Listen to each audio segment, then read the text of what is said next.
প্রিয় দর্শক, বেশ কিছু ব্রেকিং খবর আছে আপনাদের জন্য। প্রথম ব্রেকিং খবর, এবার বিশ্ব ট্রাম্পের পাতা ফাঁদে পা দিয়ে তাদের মাসুল গুনতে শুরু করছে।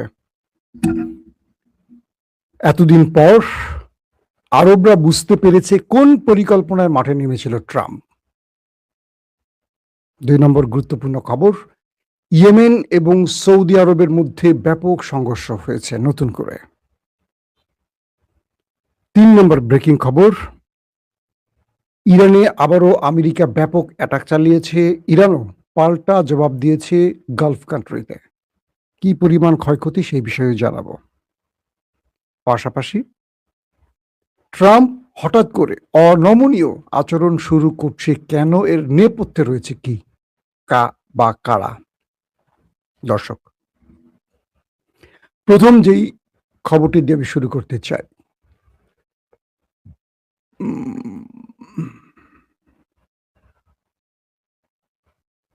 ট্রাম্প কংগ্রেসে অনুমতি চাইল তিনি ইরানের বিরুদ্ধে একটা বড় যুদ্ধ করবেন। কারণ সাম্প্রতিক সময় কংগ্রেসে ভোটাভুটি হয়েছিল যে ট্রাম্প তার একক সিদ্ধান্তে যুদ্ধ করতে পারবে না, কংগ্রেসের অনুমতি লাগবে। যদিও সেটা চূড়ান্ত বিল আকারে পাশ হতে হয়তো আরো কিছু সময় লাগবে, তার মধ্যেই ট্রাম্প কংগ্রেসকে বলছে যে ইরানে তারা একটা বড় ফ্রেমে যুদ্ধ করতে যাচ্ছে। তার মানে যেই শান্তি চুক্তি বা যুদ্ধবিরতি বা যেই এমওইউ চুক্তি স্বাক্ষরিত হয়েছে সব বাতিল হয়ে যাচ্ছে। ইরান আমেরিকার মধ্যে বড় রকম সংঘাত আসছে খুব শিগগিরই। সংঘাত চলছে কিন্তু এটা বড় ফ্রেমে আসছে শিগগিরই।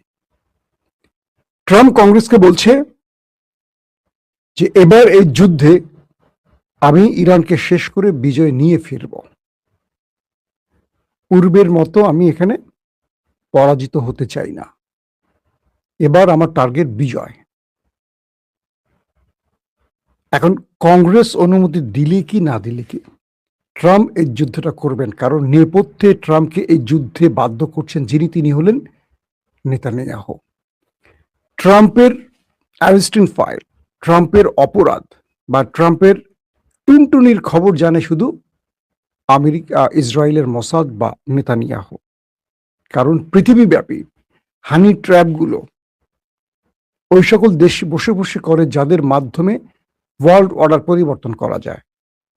ট্রাম্পের বিরুদ্ধে যে মামলাটি চলমান, এ মামলার মূল তথ্য কিন্তু ইসরায়েলের হাতে। তিনি কোথায় গিয়ে কোন কিশোরীকে কিভাবে রেপ করেছেন বা কি করেছেন, এই খবরগুলো আনছেই কিন্তু মিডিয়াতে ইসরায়েল, এবং এই ট্র্যাপ দিয়ে তাকে কন্ট্রোল করছে। তো এখন ট্রাম্পের মূল চিন্তাটা হলো একটা বড় ফ্রেমে ইরানের বিরুদ্ধে যুদ্ধ করা, এবং এই যুদ্ধের সব প্রস্তুতি তিনি সম্পূর্ণ করছেন। আর এই যুদ্ধের প্রস্তুতি সম্পূর্ণ করতেই মূলত তিনি কদিন যুদ্ধবিরতির নাম করে একটু রেস্ট নিয়েছেন এবং নিজেকে তৈরি করেছেন। এটি ছিল একটি ধোঁকা। এখন কাতার, পাকিস্তান সহ বাকি দেশগুলো বুঝতে পারছে যে ট্রাম্প আসলে সবার সাথে প্রতারণা করেছে। তিনি আসলে একটি কি বলবো বিভ্রান্ত করেছে মুসলমান দেশগুলোকে এমইউ নামে। আসেন 2 নম্বর গুরুত্বপূর্ণ খবর, আয়াতুল্লাহ আলী খামেনির জানাজা শেষে ইয়েমেনের নেতারা, তারা ইয়েমেনে ফিরছিল। তারা ইয়েমেনের রাজধানী সানা বিমানবন্দরে যখন নামছিল তাদের ফ্লাইট, ইরানের যে বিমানটি, এটিকে টার্গেট করে সৌদি আরব ব্যাপক অ্যাটাক চালায়, বোম্বিং করে। ইরানের এই বিমানটি হুতি নেতাদের বহন করা ছিল, অর্থাৎ তারা সানায় নামবে। তো ইয়েমেন বা হুতিরা তো আপনারা জানেন যে ইয়েমেনের নাগরিক, তাদের বৈধ অধিকার আছে সেখানে যাওয়ার। তারা এসেছিলেন আয়াতুল্লাহ আলী খামেনির জানাজায় অংশ নিতে ইরানে। তো ইরানের বিমানেই তারা ফিরছিলেন তাদের দেশে, কিন্তু সৌদি আরব হঠাৎ করে তাদের উপর আক্রমণ চালায়। প্রশ্ন হলো, সৌদি আরব কেন ইয়েমেনের সাথে যেচে আবার লড়াই শুরু করতে চায়? তাদেরকে পেছন থেকে কারা এই নির্দেশনা দিচ্ছে বা কারা বাধ্য করেছে, বা এই আক্রমণগুলো সৌদি আরব করেছে নাকি সৌদিতে বসে আমেরিকা করেছে, বা ইসরায়েলের নির্দেশে সৌদি আরব করেছে? এই প্রশ্নগুলো নতুন করে উঠেছে। যখন ইয়েমেনে আক্রমণ হয়েছে তখন ইয়েমেনের জনগণ রাজপথে নেমে বিক্ষোভ করেছে, পাশাপাশি এই বিমানটি যখন সানায় নামতে পারেনি তখন আরেকটি বিমানবন্দরে গিয়ে ল্যান্ড করেছে এবং ইরানের বিমানটি ফেরত গেছে তার দেশে। অর্থাৎ হুতিদেরকে সানায় নামাতে পারেনি, আরেকটি বিমানে নামিয়েছে, একটি বিমান ঘাঁটিতে নামানো হয়েছে। এরপর হুতিরা সৌদি আরবের বিমান ঘাঁটিকে লক্ষ্য করে সিরিজ ব্যালিস্টিক মিসাইল মেরেছে। তার মানে সৌদি আরবকে পাল্টা জবাব ইয়েমেন দিয়েছে, দেরি করেনি, কয়েক ঘন্টা পরেই সৌদি আরবে ইয়েমেন বেশ কয়েকটি ব্যালিস্টিক মিসাইল মেরেছে। তার মানে আবার ইয়েমেন সৌদি আরবের মধ্যে যুদ্ধ শুরু হয়ে যাচ্ছে। পাশাপাশি ইয়েমেন বলছে যদি হরমুজ প্রণালীতে আমেরিকা তার খবরদারি বহাল রাখে আমরা বাবুল মান্দাব বন্ধ করে দেব। এই ঘোষণাটি আবার নতুন করে ইয়েমেনের পক্ষ থেকে আসছে। দর্শক, 3 নম্বর গুরুত্বপূর্ণ খবর, মার্কিন যুক্তরাষ্ট্র ইরানের উপর আবারও অ্যাটাক চালিয়েছে। রাতে ব্যাপক আকারে ইরানের ভেতরে আক্রমণ চালিয়েছে। যুক্তরাষ্ট্র বলছে তারা ইরানের গুরুত্বপূর্ণ কৌশলগত সামরিক স্থাপনাগুলোকে ধ্বংস করেছে। ইরানের গণমাধ্যম বলছে কেশম দ্বীপ, বুশেহর বন্দর আব্বাসে ব্যাপক বিস্ফোরণের শব্দ পাওয়া গেছে। ইরান দাবি করছে তারা কুয়েত ও বাহরাইন, জর্দানে অবস্থিত মার্কিন ঘাঁটিগুলোকে টার্গেট করে সিরিজ মিসাইল এবং ড্রোন অ্যাটাক চালিয়েছে।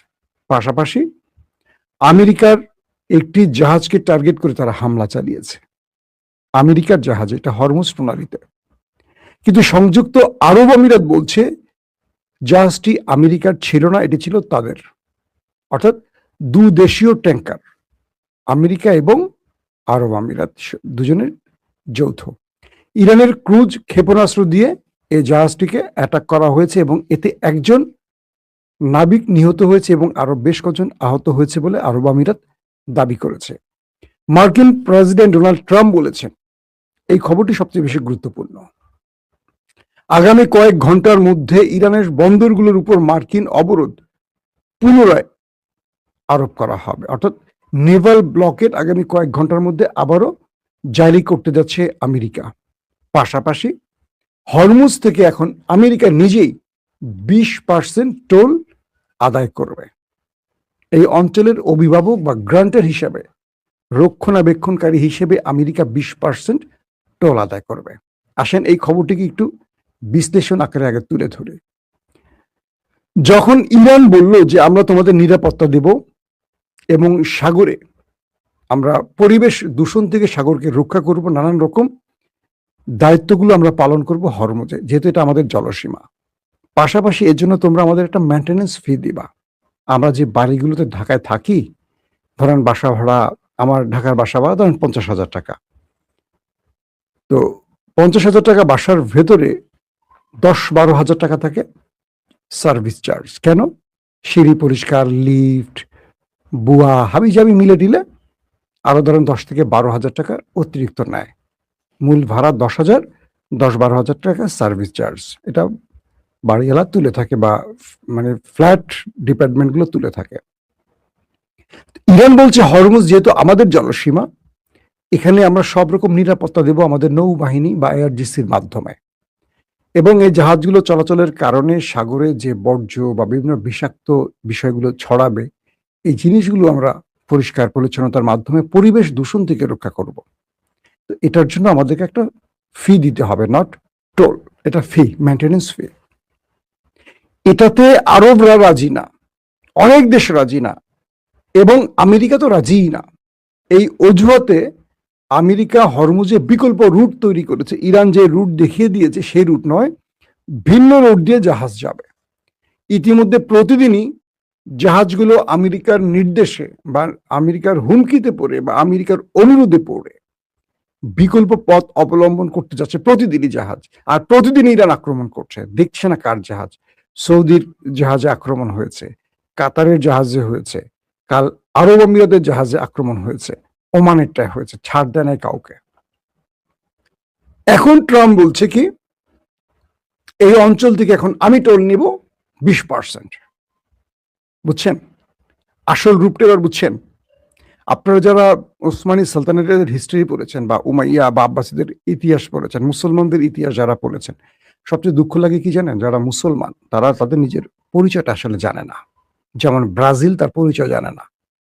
তারা কখনো কেপ ভার্দে, কখনো সুইজারল্যান্ড, কখনো কি বলে আলজেরিয়া, কখনো মিশর, কখনো ইংল্যান্ড, কখনো ফ্রান্সে ভোট করে। তারা যে ব্রাজিল এটা ভুলে গেছে। তাদেরকে ব্রাজিল হতে হবে আগে। তারা সেই পরিচয় না, তারা ভিন্ন দলে। এখন আরবরাও তাদের পরিচয় ভুলে গেছে, আর পরিচয় ভুলে তারা আমেরিকা হয়ে গেছে।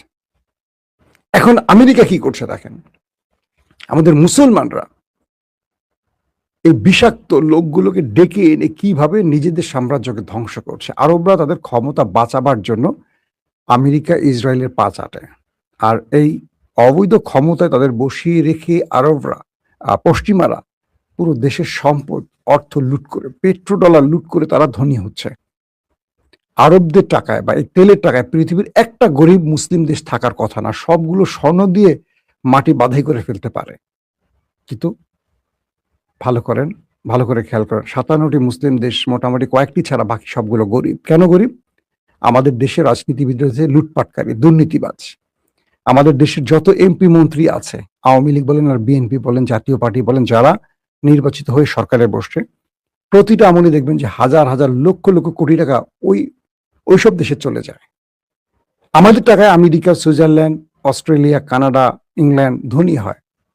পাকিস্তানের টাকায়, ভারতের, মানে যারা দুর্নীতিবাজ আমরা দক্ষিণ এশিয়ায় আছি, তো আমাদের সবসময় দেখবেন নেতারা এখন বিএনপি ক্ষমতায় বসছে, দু একজন ছাড়া বাকিরা সবাই লুটপাট করতেছে সামান্য বা করবে, বা এটাই তো রাজনীতির কারণ, তাই তো?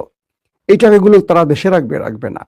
এনসিপির যারা ইউনূসের আমলে ছিল, বেশ কয়েকজনের নামে অভিযোগ আসছে, তারাও হাজার হাজার কোটি টাকা বিদেশে সরিয়েছে। এটা হলো আমাদের ভাগ্য যে আমরা এমন লোকদের নেতা বানাই যারা লুটপাট করে, আর যারা সৎ, নির্ভীক, যাদের মধ্যে সততা আছে, নৈতিকতা আছে, আদর্শ আছে, তাদেরকে আমরা বিভিন্ন ন্যারেটিভে আটকে রেখে দূরে সরিয়ে রাখি। তো যে জাতি এরকম, সে জাতির জন্য ওই চোর বাটপারাই নেতা হয়ে আসে। যেমন শেখ মুজিবের মূর্তি বানানোর জন্য আমি বাজেটের একটা দেখলাম, রিপোর্ট দেখলাম, 999 কোটি, মানে প্রায় 1000 কোটি টাকা খরচ করা হয়েছে শুধু শেখ মুজিবের মূর্তি বানাতে। আওয়ামী লীগ যারা করেন তাদেরকে একটা প্রশ্ন করি, এই দেশে এত মানুষ না খেয়ে মরে, এই দেশে এত অবমনটন, তার মধ্যে শেখ মুজিবের জন্য প্রায় 1000 কোটি টাকার মূর্তি বানিয়ে আপনাদের কি লাভ হলো বলে? যদি মুসলিম হন আর যদি মানুষের রক্ত থাকে শরীরে, আওয়ামী লীগ না হন, মানুষ হন, বিবেক সমৃদ্ধ, বলেন শেখ হাসিনার 1 বছরের প্রধানমন্ত্রীর কার্যালয়ে শুধু দুপুরের খাবার বিল 35,000 কোটি টাকা। এবার বুঝছেন 35 কোটি টাকা না 35,000, 35 কোটি টাকা মেবি। এবার বুঝতে পারছেন সেই দেশে গরিব থাকবে না, ফকির থাকবে না, অভাবী থাকবে না, কি থাকবে? সেই দেশে বন্যায় পানি ডুববে না, কিসে ডুববে বলেন? এই টাকাগুলো দিয়ে ড্রেনেজ ব্যবস্থা বা এগুলো সরকার করতে পারতো না। এগুলো বাংলাদেশের জনগণ যেই লাইনে, নেতারা সেই লাইনে চলে। তো এখন আমেরিকা ঘোষণা দিয়েছে তারা টোল নিবে হরমুজ থেকে, ইরানকে দেবে না। ইরান তো এত টোল নিত না, ইরান ফি নিত ধরেন 5% বা 2% বা 3%, আমেরিকা এখন 20% নেবে। এখন দাও আমেরিকার টাকা তোমরা, শালার পুশালারা। আরবের মোল্লা করে ধইরা নিচে ওই মন্টুতে পাথর বেঁধে বালুর মধ্যে দাঁড়া করায় রাখতে হবে। শালারা মুসলিম, ওরা শিয়া, ওরা কাফের না। শালা মুখটা খারাপ করতে ইচ্ছা করে। সুন্নিগুলি হলো সব বেঈমান, প্রতারক। একটা সুন্নি গ্রুপের মধ্যে দেখুন কতগুলি আছে। আমি ইদানিং প্রায় দেখি সোশ্যাল মিডিয়াতে কিছু কিছু রাজনৈতিক দল অপরকে কাফের, মুশরিক বলে ঘোষণা দেয়। আমার ঘৃণা লাগে এইসব লোকদেরকে।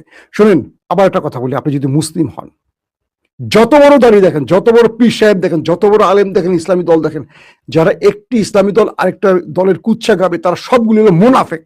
এদের থেকে সরে আসেন, আপনার ঈমান থাকবে না।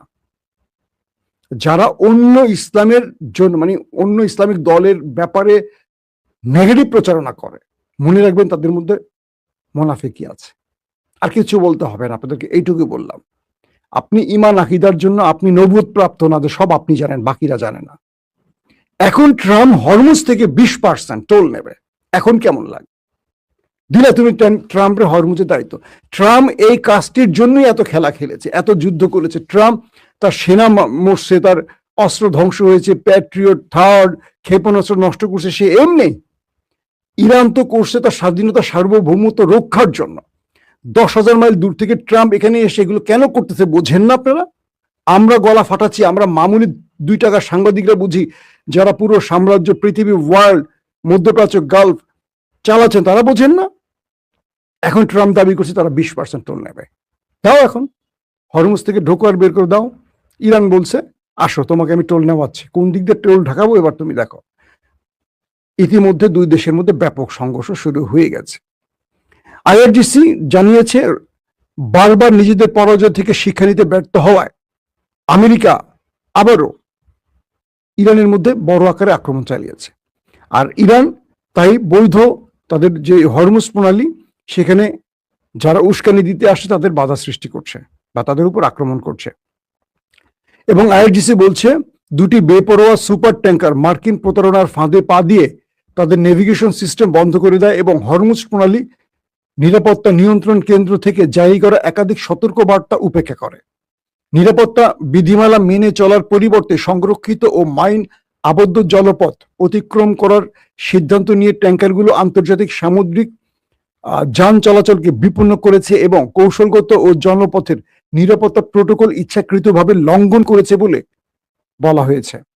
আইআরজিসি নৌবাহিনী আরো জানিয়েছে জাহাজ দুটি আঘাতপ্রাপ্ত হওয়ায় সেগুলো অচল হয়ে পড়েছে এবং এই অঞ্চলে জনগণের অধিকার লঙ্ঘনের জন্য হাজার হাজার কিলোমিটার পথ পাড়ি দেওয়া, আগ্রাসী শত্রুর সাথে যে কোনো ধরনের সহযোগিতা এবং মাইনপাতা পথ অতিক্রমের যে কোনো প্রচেষ্টা কেবল অনুশোচনা, ব্যাপক ক্ষয়ক্ষতি, হরমুজ প্রণালী পুনরায় চালুই বিলম্ব এবং একটি বৈশ্বিক জ্বালানি সংকট সৃষ্টির ঝুঁকি বয়ে আনবে।